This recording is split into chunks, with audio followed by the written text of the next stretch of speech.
সারা দেশে অশান্তি ছড়িয়ে দিয়ে সংস্কার কাজে বাধা সৃষ্টি করে পতিত ফ্যাসিস্ট আওয়ামী লীগ সরকারের এজেন্ডা বাস্তবায়ন করার আমরা দেখতে পেয়েছি গত কয়েকদিনে এই ষড়যন্ত্রটি বাস্তবায়িত হচ্ছে। আপনাদের যদি কোন অধ্যাদেশ কোন সংস্কার প্রস্তাবে আপত্তি থেকে থাকে, সরকারি কর্মচারী আপনারা যারা আছেন, আপনারা আপনাদের নিজেদের জায়গা বুঝুন, আপনাদের লিমিট বুঝে আপনারা আগান। আপনারা আপনাদের লিমিট ক্রস করছেন, আর এই মুহূর্তে আপনাদের লিমিট ক্রস করা অর্থ হচ্ছে অন্তর্বর্তীকালীন সরকারকে ব্যর্থ করা, ষড়যন্ত্র করা, অর্থাৎ ফ্যাসিস্ট পতিত আওয়ামী লীগ সরকারের সহযোগিতা করা। এই জন্য আজকে আমরা রাজপথে এসে হাজির হয়েছি। আমরা জুলাই আগস্টের গণ অভ্যুত্থানের মধ্য দিয়ে নতুন যে বাংলাদেশ সরকারের, নতুন যে বাংলাদেশের স্বপ্ন দেখেছি, সেই বাংলাদেশে কোনো শোষণ থাকবে না।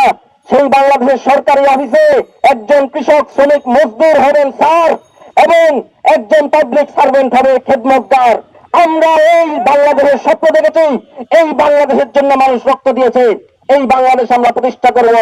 ব্রিটিশ আমলের, মানদাতা আমলের আপনাদের যে উচ্চাভিলাষ, আপনাদের অহংকার, এইগুলা কিন্তু আপনারা টিকায় রাখতে পারবেন না। জনগণ জেগে উঠেছে, সংস্কার আটকায় রাখা হওয়ার কোনো উপায় নাই।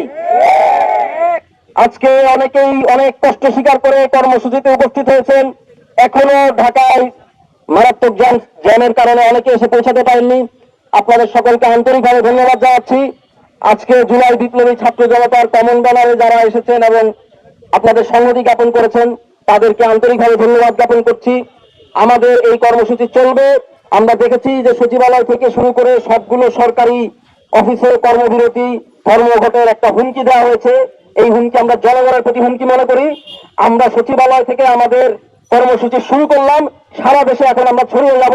জনগণের শক্তি দিয়ে আমরা পুরনো ঔপনিবেশিক শোষণমূলক যে প্রতিষ্ঠানগুলো আছে এটাকে মোকাবেলা করব। তারপর আমরা দেখবো কারা টিকে থাকে ইনশাআল্লাহ। সেই লড়াইয়ে আপনাদের সকলকে আমাদের পাশে পাবো এবং সেই লড়াইয়ে আমরা আমাদের কাঙ্ক্ষিত লক্ষ্যে পৌঁছাতে পারবো।